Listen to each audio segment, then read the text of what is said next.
Hey gang, welcome to Pop Culture Fuck Mary Kill. We're your hosts. I'm Brandy Johnson. And I'm Kristen Gunn. Every episode, we break down the good, the best, and the absolute trash in pop culture, and we decide which one is our fuck, marry, or our kill of the week. And as you kids know, we don't ever fuck, marry, or kill people because we're classy ladies, but all of the stuff we're consuming way too much of. It's the classic game you know and love, but this time it has a little pop culture twist. Before we jump in, do we have any follow-ups or calls? Yes, we have one call, and I have a follow-up. Okay, I don't have any follow-ups, but I'm Okay. excited to get to the call and the follow-up. Okay, cool. I'll do my follow-up first because it's very quick. I saw today that one of your previous, I can't remember if it was your fuck or your married, but it was Hulu's High Fidelity was canceled. Yeah. No, I thought you might be sad. I never watched it, and frankly, like I'm probably not going to now, even though I really enjoy Zoe Kravitz and you gave it such a rave review and I said I would watch it. Now that it's canceled, I'm probably not gonna watch it. You should like when you have a dry spell or like you're only watching shows you're medium about, you should definitely watch it. And it doesn't end like it's not like it ends on a cliffhanger, right? Okay. Like it ends with closure that's satisfying. So I mean, like they definitely could have done a second season, and I think it would have been really interesting to see how they would have taken the source material and moved it into a second season in that world. But that's what a fucking bummer. That was a good show. I feel like Hulu kind of buried it. Like I didn't even know about it when it came out, and just like happened to see it on like a thumbnail in the cobwebs in the bottom corner of my screen, right? But I love Zoe Kravitz. So I was like, ooh. No, there was nothing to not love about it. It was just delightful in every way. What a fucking bummer. Yeah, I guess I just had to make room for, Handmaid's Tale season 10. So big time bummer about that. Handmaid's Tale season 10. Let's all hold hands and jump off the cliff together. Yeah, it's just it'll just be a recap of 2020. Handmaid's Tale season 10 is just 2020. Murder hornets. Okay, so sad follow-up, I'm sorry. And then we do have one call, but I'll play now. Hey guys, complete this sentence. James Franco blanked so that Dave Franco could blank.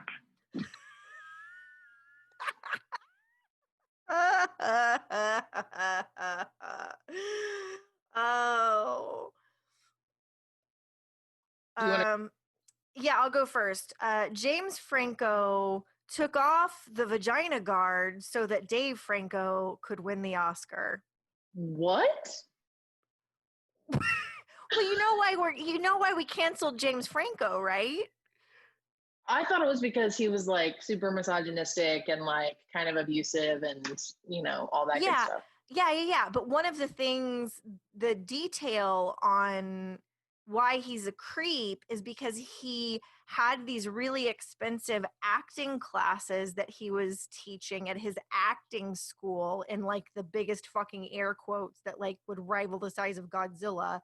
His acting school, they had all of these young women that they would dangle like, oh, you go through these acting classes and then you can like work with James Franco. And part of the acting classes was doing sex scenes naked. And he would get really mad when these young women in these sex scenes that they were basically being coerced to do with the possibility of getting to work with James Franco. He would get really mad when they wore the fucking vagina guards, during these sex scenes because it didn't make them authentic.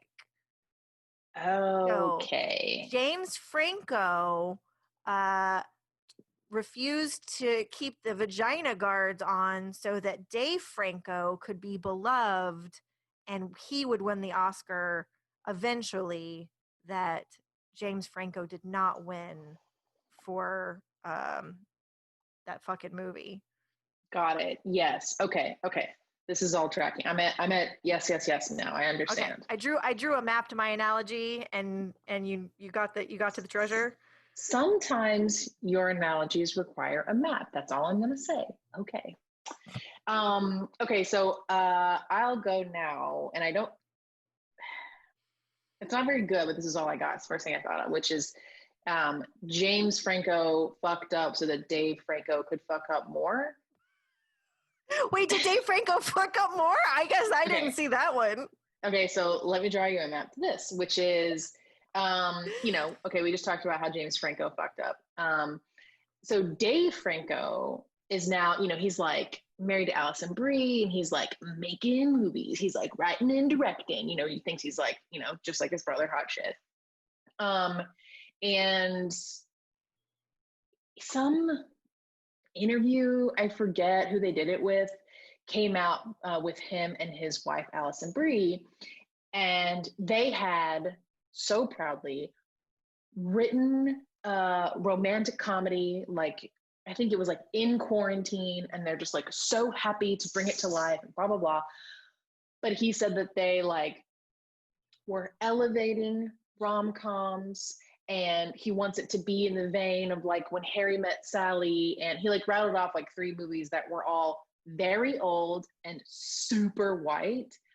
And I forget what else it was in the interview, but it was very obvious that like A, he thought his shit did not stink, and B, like completely erased like the progress that's been made in rom-coms in the last like 15 years by a lot of really cool, talented, diverse people with different points of view, like anything Issa Rae has been doing, or even like the Get Out movies, or anything like that. It's like he just was like erasing the genre progression that's happened from like a bunch of really cool people that like aren't guys just like him. And it got him like a ton of flack, not as much as I think it should have gotten him, probably because his brother had fucked up previously to him, but it definitely made him and his wife look like absolute shitheads. Incidentally, I will say we watched his movie The Rental a few weeks ago, which came out on demand, and begrudgingly I will say that it was actually like incredibly simple and effective. It's like people go to an Airbnb and like bad shit happens movie, and it was executed very simply, looked like a relatively low budget, and it was like 90 minutes in and out, and it just was like a super effective kind of like scare movie like that. And I was like, I was not mad that we spent $20 on that on-demand rental like I have been for other movies, and I was annoyed that it was a movie that he had made. Did made like or made like wrote and directed? I think he wrote and directed it, if not just directed it. Yeah. So I was surprised. Right. Yeah. It doesn't make me think that he's probably not a huge privileged tool, but not a bad $20. Well, I mean, you can't get to whatever he is, 28, with those cheekbones and not be a privileged fool. So sure. Yeah. Great call, caller. We know you're a long time, and we appreciate it. Yeah. Keep those hot questions coming. I want one of those every week. That's amazing. Yeah, that's a great prompt. Also, I will say, going back to follow-ups, I forgot I had one more, which is also very short, which is just that the Emmy nominations came out last week, and it made me feel normal for like 2 hours, because I love award season, I love award shows, and the shit that surrounds them.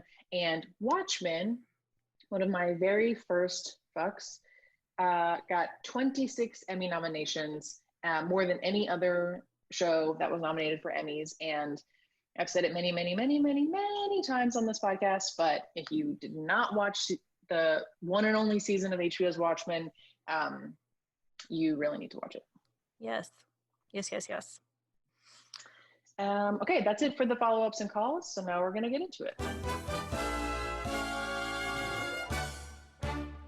Okay, Kristen, what is your fuck for this week? Well, what do you think my fuck is? I'm just curious. If you had to pick a fuck for me for the week, because if you thought about it for more than you know, follow your heart. Oh, is it about Mulan? Yeah, it's about Mulan. So I think the thing that I've probably talked about more on this pod than any other piece of media is the fact that the live action remake of Mulan was coming out. It was supposed to come out in March, and it was like, a week away. And I was like getting my tent picked out to sit outside the theater. I recognized I would be the only person in line and it would be completely unnecessary, but I was still that excited to go and do it. And then, of course, COVID hit and movie theaters shut down and I did not get to go see it. And up until literally the last pod we recorded, we didn't know what its fate would be. And originally they'd said they were going to be waiting until later this year, even next year, to release it, which just I can't handle. They have announced that they're going to be releasing it on Disney Plus on September 4th. I read some of the news about it, and all the news was just kind of like poo-poo stinky. Like they're like, what does Disney Plus even think they're doing? And I'm so not here for all of the snarkiness. One, it looks like a really fucking good movie. Two, I know a lot of people are mad at the main actress for tweeting a tweet that's in support of the Chinese government over Hong Kong, but like, I'm not ready to cancel the whole fucking movie over that. Three, the fact that they are now experimenting with releasing blockbuster movies as video on demand pay-per-view movies is a really big deal, because if this is successful, then that will likely be a bellwether for other amazing movies, right? So with this one in particular, in media markets where Disney Plus doesn't exist or where theaters are still open, you can go see it in a theater, but I can watch it the second it drops on September 4th in the dark by myself and then continue to watch it all day with my 4-year-old daughter with her eyeballs taped open. So super fucking excited. I hope that it does well so that they will release other movies this way and that we can, pass the time in quarantine with a little bit more premium entertainment. I said my piece and I counted to 3. I'm also excited for this. I can't believe they're going to make me pay $30 when I already have a Disney Plus subscription. I'm not mad at that. I'll pay $30 for it. My tent was going to cost like $300. So, I mean, like, I want this movie to make money, and because, like, if it doesn't, like, even in a non-pandemic world, if it came out and it didn't make like a gazillion, trillion, billion dollars, they'd be like, well, what a failure, no more Asian female leads. Yeah. Yeah, exactly. They would just be like, well, we tried it and, well, it didn't work. So I want this movie to make money. I really do. But I do have qualms with, it's $10 more than any other video on demand rental that's been like a brand new drop to video on demand that was previously scheduled for theater. Those are coming in at $19.99. So I'm annoyed that it's like at least not $19.99, because $29.99 is insane. But you know why that is, right? No, obviously, because I'm mad about it. I don't know why. You get to keep it forever. See, I thought I read a thing that was like, you don't get to keep it forever. No, it'll go away after a few days and then you'll come back to Disney Plus. Nope. It's so you're buying it. You're basically buying it. The difference, the like threading of that needle that they haven't given detail on, they've specifically said you can watch it in perpetuity on Disney Plus. They have not specified whether you can download it for offline viewing the way that you can with other entertainment through Disney Plus. And so that, if you buy something on iTunes, I can fucking download it and I have it forever. You might not be able to do that for your $30, right? But you it's not like it goes away after 48 hours. You get to watch it on Disney Plus as long as you have a subscription. Yeah. Okay. That is a little bit better. I will say $29.99 is still a little steep for me. Like, if it were $29.99 and you didn't have Disney Plus, fine. I pay monthly to be on Disney Plus, an affordable rate, in my opinion, for Disney Plus. It's like $8 or something. If I have it, it should be at least minus the cost of my subscription. That is all I'm saying. Yeah. I mean, I guess for me, I'd take at least my 2 kids. So like in a movie theater, I'm looking at $60 anyway, and that's before like food. So yeah, I hear you. I'm very, very excited to watch this movie. I will say that, and I will probably pay $29.99 to watch it. You can just come sit 6 feet away from me and we can wear our masks and watch it together. Could. Yeah, I could. We could do that. Let's do that. Cool. Very good and slightly obvious. Fuck, Kristen. Yeah. Brandy, what is your fuck for the week? So my fuck for the week are two things that fall under the old is new again umbrella. One of those is both Laura Dern and Sam Neill posted on Instagram that they are going back to Jurassic Park for Jurassic World or Jurassic Park Dominion. I forget what they're referring to those movies now as these days.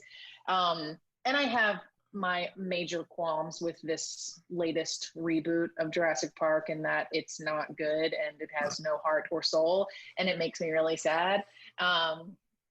But to have Laura Dern and Sam Neill come back is like amazing for me. And like, if I thought the first two movies were shit, and I am pretty sure this third movie is going to be shit, so at least this third one, Dominion, or Jurassic Park Transformers edition, I don't really know, is going to have the two doctors that were in the original that like make that movie what it is. I'm not going to not see it. Obviously, I'm very excited to see them put their hats back on, as Sam Neill was saying.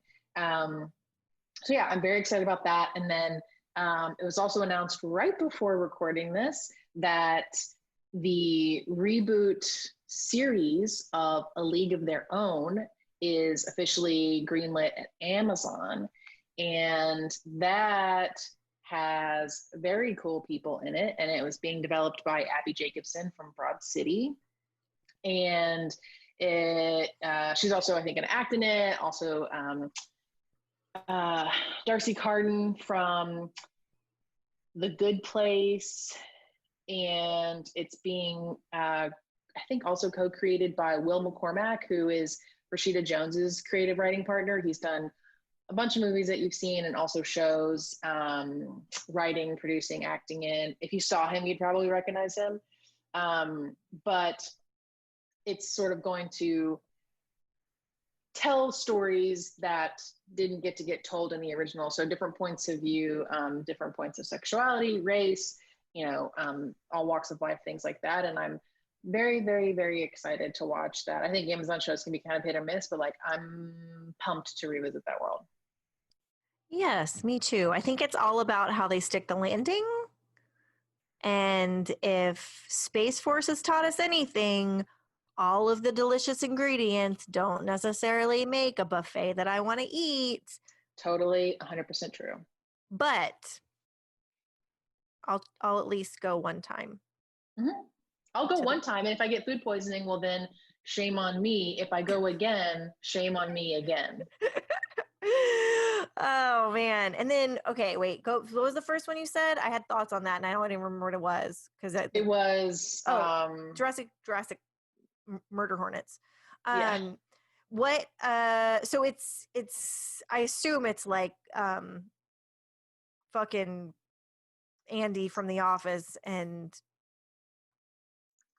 Ron Howard's daughter, and it's still them. It's all of them. And I know. Like I said, I have major qualms with this new trilogy. But if you're gonna give me Dr. Ellie Sattler and Alan Grant, like I'm gonna be there. You know what I mean? You're gonna eat all those fucking crab legs. I am, and regardless of whether you're like, I'm gonna like it. Puking 10 hours later doesn't even matter. It doesn't. Too bad they didn't just like pretend those two movies didn't happen, Like they could have just pretended none of the movies happened except for the first one. Yeah, I mean, like Jurassic Park 3 basically erases any of the events of Jurassic Park 2, The Lost World, because The Lost World sucks ass. Yeah. So they could have done that, but alas. Whatevs. When we rule the world.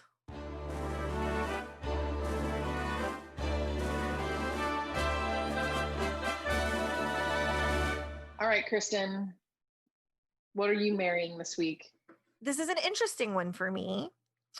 I would not have watched this movie, but a friend of mine insisted that I do. Palm Springs. Yes. Yeah. Starring Andy Samberg, who I'm totally medium about, and Kristen Christina Milioti. Yeah, thank you. Kristen Macaroni, that's what I said. Exactly.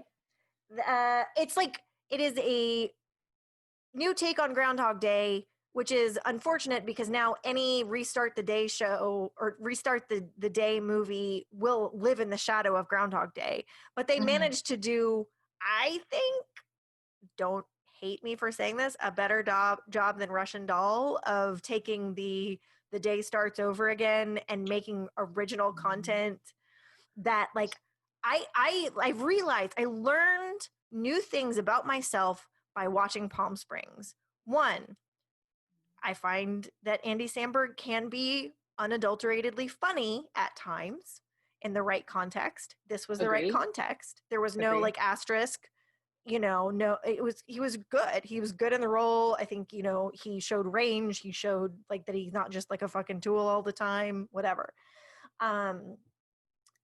That's one. Two, I learned why I like movies. So like if a movie can actually give me a moment where I didn't see something telegraphed from the beginning, but it's not so much of a non sequitur that like it doesn't make sense in the world, like that gets me. And there were a couple of those where it's like, oh damn, and then it like took the movie and elevated it to a different and better place.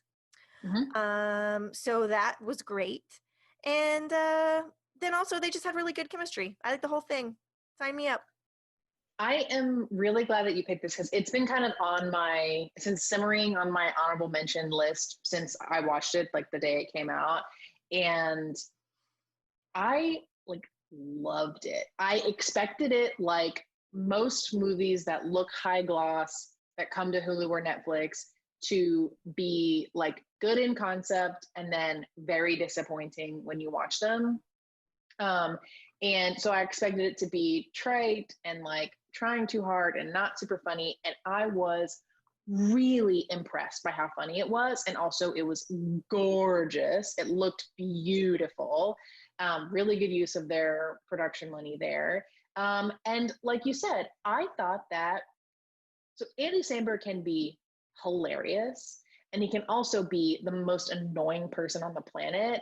But this movie was able to like find the right Andy and like temper that with everything else. And it was like, oh, he can just be a charming, funny lead when he's not being all Samberg about it, Right. Like it was just the right amount of Samberg without being cloying at all. And like, I think he was a great, like, in the way that Dave Franco and Alison Brie did not execute an elevated rom-com. This was a totally elevated rom-com, right? Like it wasn't trying to be fucking elevated. It just was, right? Yeah. And he now that I think about it, he's a great like 2.0 of an affable male lead, right? Yeah. And I also like that they cast Kristen Macaroni because she's super fucking funny and did a great job, and she's beautiful. But as my friend pointed out, they didn't fucking cast Charlize Theron next to Andy Samberg, which I always hate. I'm like, when Seth Rogen gets put with, Katherine Heigl, it just makes Charlize Theron? Yes,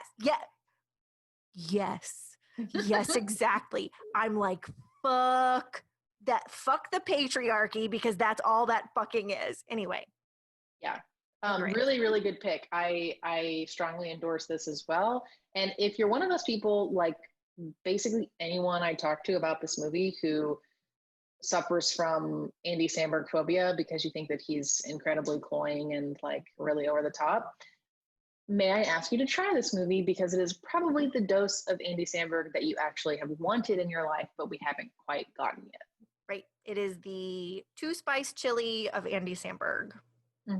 Exactly. Good pick. I'm really proud of that analogy, by the way. You didn't need a map for that one, right? No, I didn't. I would like that one. Okay, Brandy, what is your Mary of the Week? Well, you'd have to be out of your mind if you thought that my Mary wasn't going to be Black is King, baby. I'm raising the roof. Kristen is dancing. You can't see us right now. But yeah, I mean, sure, it dropped last Friday, but I mean, it's just like living in my fucking brain. Like I can't, it's just like this like reel against my eyelids that I can't stop watching. Black is King, of course, they were calling it visual album, which I guess it is. It's a film by Beyonce on Disney Plus that takes the music of last year. Was it last year? The Lion King, the live, not live action, CG Lion King, which was an album that she curated. And it takes that and essentially bookends her retelling of it in sort of visual music videos tied together with a through narrative. And it's just rooted in, African culture, Black power. Like, it's just unlike anything I have ever put my eyeballs on. Like, she changes clothes, I think 30 times. She changes eyewear 23 times. I did a roundup on the Instagram for you to tell me which one you felt like that day. Please revisit it. It is maybe one of the most beautiful things that I've ever watched and experienced. I don't know how her brain works like that. I don't know how anyone's brain puts together what she put together for Black is King. And the music is incredible. And to be quite honest with you, I did not really dig into the Lion King soundtrack because I thought the movie was not good. And even though I knew it was curated by Beyonce with a lot of other really amazing artists on it, I just assumed it was going to be a backdrop for a movie that I didn't like, but that isn't it at all. And the music is absolutely killer. And the visuals, again, like I don't have words to describe what a like all-encompassing, like sensual head to toe experience it was to watch this vision come to life. And I am just so lucky that we live in a world with Beyonce. And post Lemonade, like Lemonade and on, I think she has been operating at a level that like human beings just can't attain.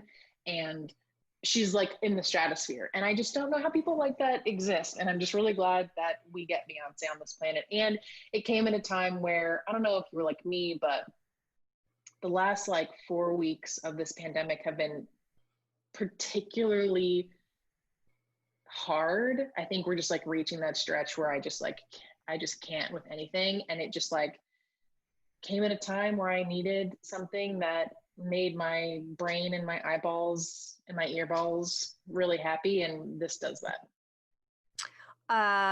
So I have not watched it yet. And the reason for that is because I have had my children and a concussion during the time of its existence to the public.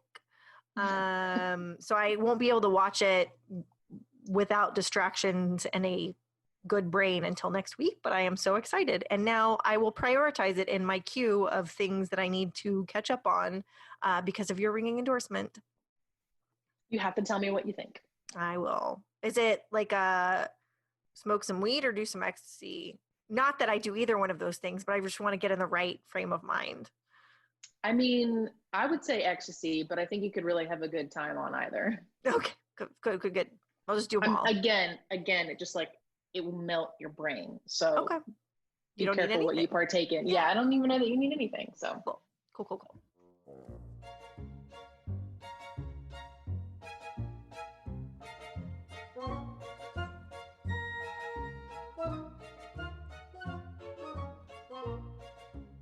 Kristen, we are on to the kill of the week.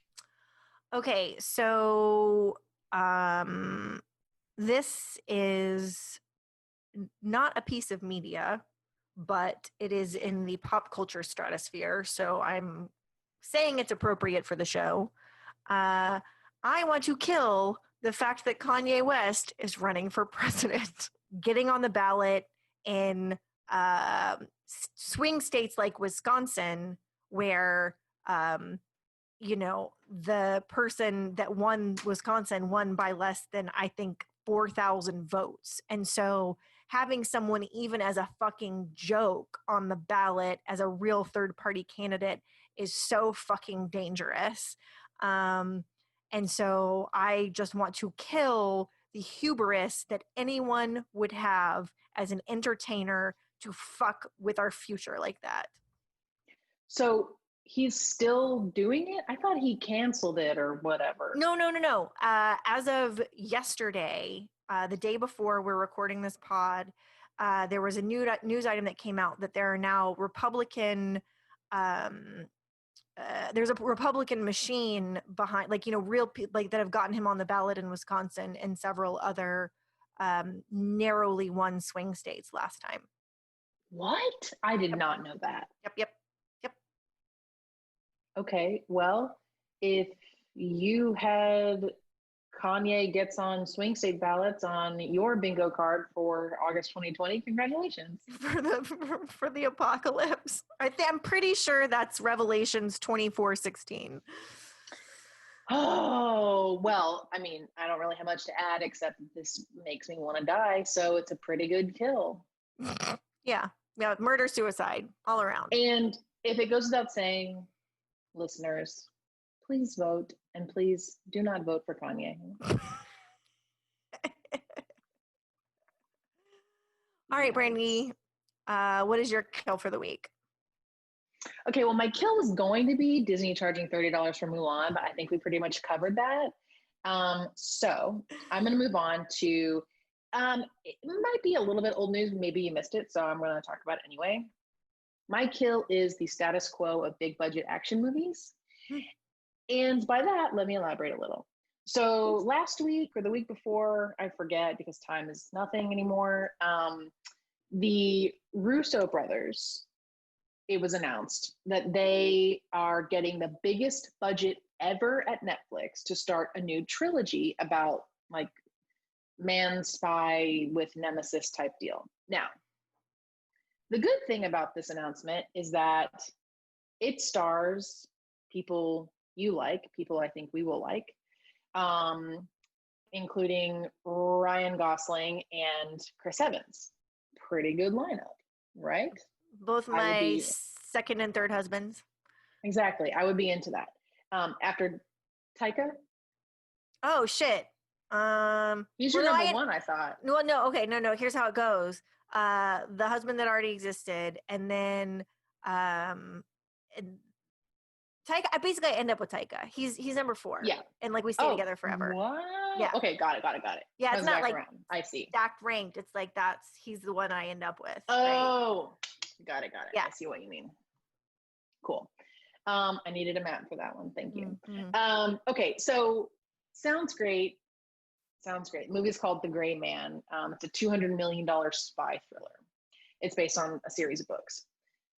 The reason why I want to kill all the new, this was everywhere. It came out, it was all over everywhere because people love those actors. The Russo brothers have created some other really good stuff, which is, I think, maybe a couple Marvel movies. I'm also blanking on what other things they've created. I think they also worked on TV shows that you liked, Community, et cetera, et cetera. I'm too lazy to pull up the rest.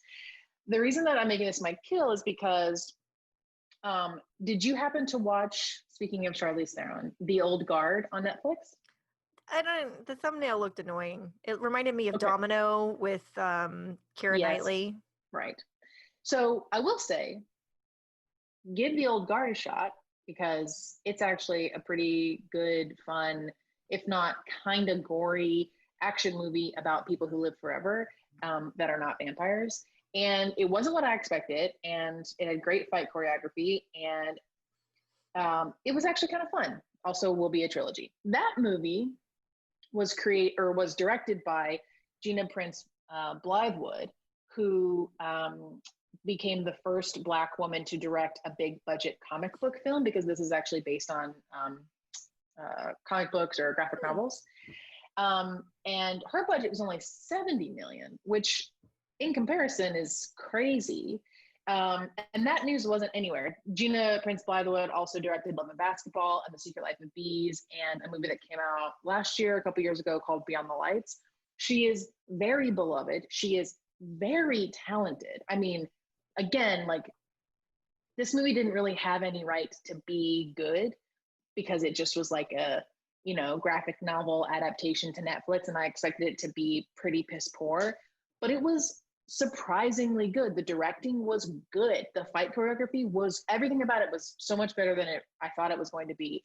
And there was no fucking hubbub about her getting that gig, her directing that movie. Really, the movie, I mean, it was advertised, you know, to me on Netflix and stuff, but I don't really feel like a ton of people outside of like my TV channel at work are talking about it, because we watch everything that comes out on every platform basically.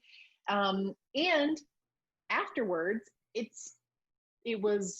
came out that it was among the top 10 most successful original launches in Netflix history. Again, a statistic that I don't feel like people are talking about enough, especially because Gina was the first Black woman to direct a big budget comic movie. So I'm annoyed at the disparity between how excited people get over, you know, these guys who have directed a bunch of really high budget shit and who are going to direct a super white movie for Netflix, and the nothing that we get for this Black director who, let's give her a bunch more shit. Like, she has directed some great movies. Give her all the money. Let her direct a fucking Marvel movie. Let her direct this fucking spy guy with a Nemesis movie trilogy. Like, I just hate that. And it's the same. And it made me mad when it all came out. And so I wanted to just, you know, the inequality and the disparity between those, I want to die a watery death. Yeah, I like that. Also, to dovetail into that, I was talking to another friend this week about how James Cameron and ex-wife Catherine Bigelow both were up for Best Directing Oscar the year that she won for The Hurt Locker. Hurt Locker, and he was nominated for Avatar, and they both screened each other's movies at her house prior to them being released, and he told her, he's like, yeah, you're going to win the Oscar for Hurt Locker. And I just loved that. I don't even know if that's a true anecdote or not, but it just made me think in that moment, I was like, yeah, where the fuck is her career, right? Like, where the fuck is her career now, right? She directed Point Break in the 80s or early 90s, and it was, even though it was, you know, fluff, like it's an iconic piece of fluff, right? Point Break is legendary. Yeah, right? And then, you know, 20 years later, directs The Hurt Locker, which is one of the best action movies of our generation. And then, like, where's her fucking career? Yeah, anyway. I don't know. Yeah, I don't know. So female directors, especially female directors of color, we need you. Or people hire them. That's what I mean. Like, we as a society need more of them in our life, but we just need the people at the top to stop being fucks and give them money to do those things. Yeah. Well, that is a very resplendent kill, Brandy. Thank you very much. Okay, so that was it for our FMK. But Kristen, you mentioned you had some honorable mentions. Let's go. Okay, so number 1, honorable mention is HBO's new original series, Perry Mason. Hell yeah. Super enjoying it. I really like that it's an origin story. I remember the original Perry Mason TV series from when I was a kid. And, you know, the fact that it's based on a whole bunch of old novels. Love the whole thing. Love the way it's executed. Love the world. I'm excited to see what happens. 1,000% agree. Could not agree more. Okay, I have one, which is Indian Matchmaking on Netflix. Oh, yes. Really? I'm medium about it. I mean, I started off like loving it because it was just like, I needed something like that. I needed something just kind of like frothy to just like gobble up very quickly. But since I've had many conversations and have reflected and read articles and reflected on sort of the problematic nature of what's shown in that show, and it makes me feel a little bit bad about loving it so much. And I still think it's a good frothy show if you just need something like that, but it does make you stop and think kind of about some of the aspects of that culture that I'm not familiar with at all, that I didn't have that sort of frame of context when I started watching it. So I would say I'm medium on it too, but it's an enjoyable, I don't know, 5 hours or whatever. I didn't watch the whole thing, and I definitely would watch it before I'd go to bed, and so I'd fall asleep. And like, because it doesn't follow a normal formulaic introduce a character's arc, closure on that character's story in every episode. Like, I don't know what happened. Like, the first woman that they talk about that's just like the most obnoxious human that lives in Aparna, Houston. What happened to her? Because like by the time I woke up and was watching more of it, she's not in it anymore. And I'm like, I don't really care to go back and dig through there. But so here's what I'll say. The show is edited bizarrely. They introduce you to and see through some people and couples to different points in their journey, and then will just fucking drop them and either never revisit them again, or in the case of the last episode, which makes my brain bleed, they introduce a brand new client for Seema in the final episode. After they do this like lovely montage of these like real life arranged marriage couples, you know how they would always have that interstitial at the beginning. And in the final episode, they do this lovely montage of all these different arranged married couples who talk about a little bit about their relationship and arranged marriage. And it's like, oh, cool. This is a perfect end cap to this series. This is lovely. Nope, there's still 20 minutes left. And then they introduce a brand new person, and then just, that's the last episode. You don't know what happens. You don't know what happens with like half the other people that Seema was following through the first half. Nothing. It's just like, bye. And I almost lost my mind. it's probably because they didn't get matched with anybody. And so like, it's like, well, Kristen died alone, like it's maybe. So my husband had a good theory, which is like, it's very possible that they shot a lot more and are going to drop like another batch of this later. Sometimes they do that and it's very annoying to me, but they do it to like really milk it. They could be doing something like that too. I have no idea. But anyway, if you want something kind of fun to watch Indian matchmaking. So Aparna, they never like, I didn't miss anything. They just stopped talking about her. She was actually present almost every episode. She eventually goes on a date or two with somebody who she likes, but then like that's the end. Like you don't know how that resolves. Got it. Yeah, the last time I saw her, she liked a guy, and then they cut to him like packing up his rolling bag. Oh. And he's like, fuck that bitch. And then like the next episode, it shows him on a date with the actually like the charming put together woman.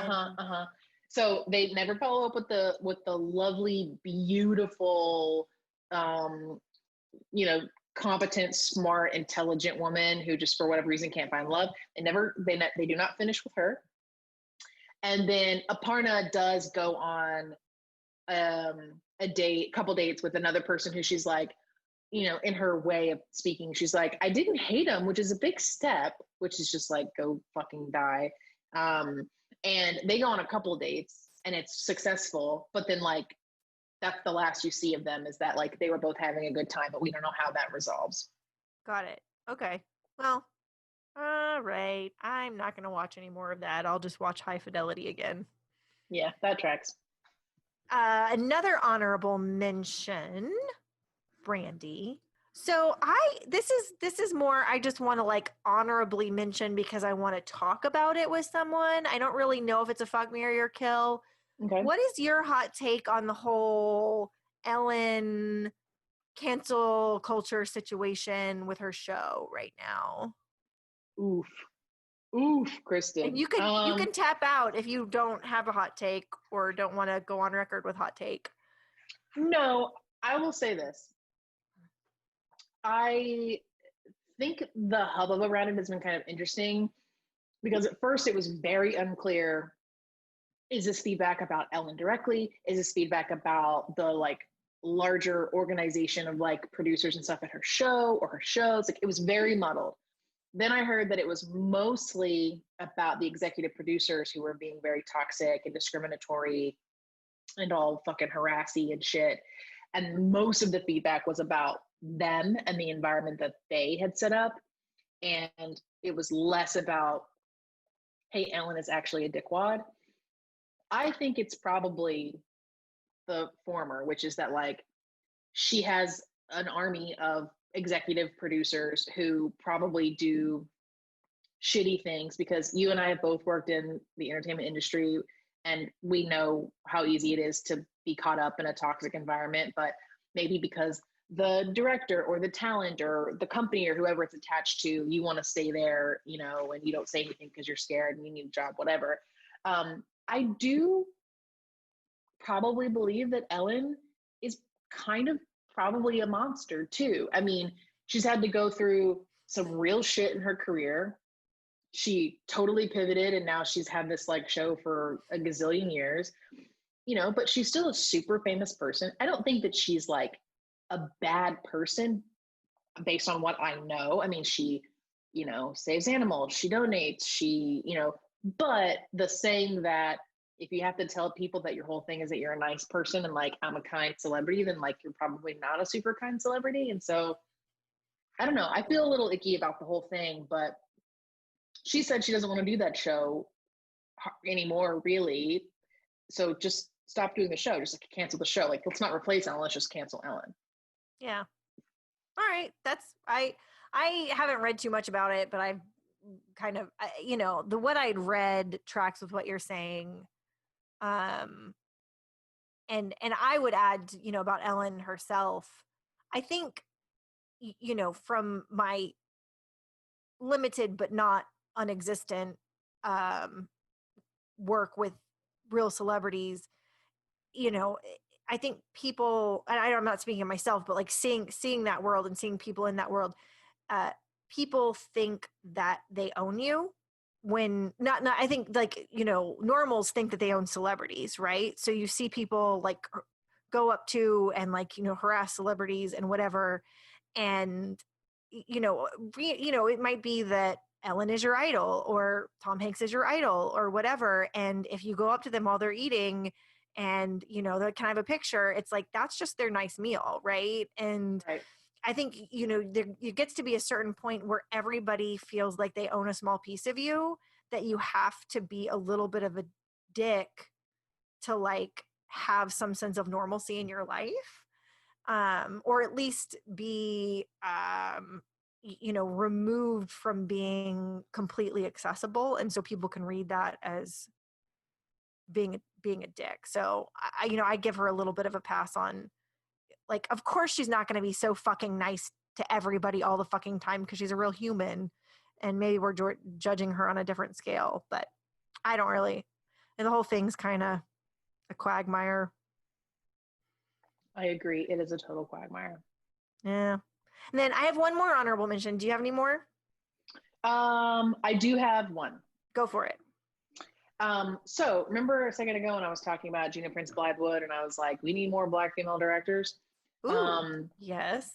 Old me had put this in my honorable mention and I had already forgotten about it, which is Nia DaCosta will be the first Black woman to direct a Marvel film. She is going to direct Captain Marvel 2. And I think that is fucking dope.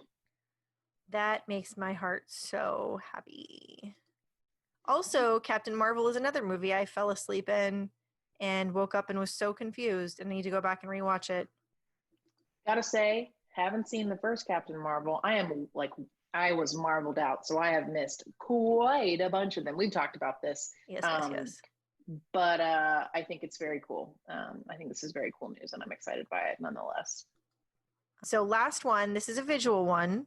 And so go Google this if you want to see it, or you can see it on our social media. We'll post it there as well. So Brittany, I'm going to send you a link. Okay. And this just makes me super fucking happy. Tell me when you clickety click. Okay, I'm in it. Okay, so there is an artist and graphic designer that made pop culture IKEA instructions for different horror movie characters. So, for example, one of my favorites, or not in a horror, some of them are just villains. So there's the Vader with the umlaut over the A, and it's a Darth Vader instruction kit. There's the Hannibal Lecter.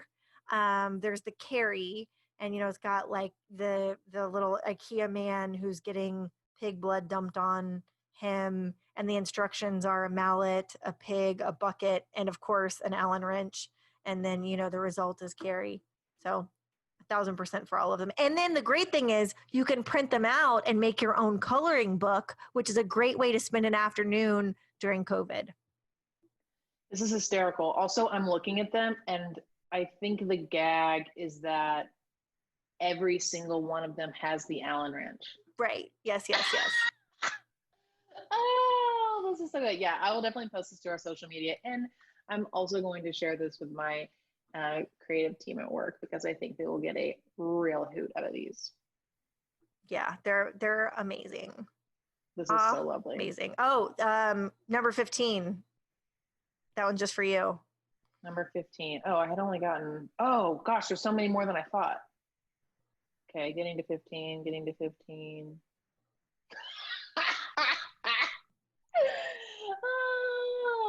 Number 15, listeners, is for Midsommar, and it's horrible. Just so you know. I mean, it's not even the most horrible one. I would say number 17 might be the most horrible. Oh God!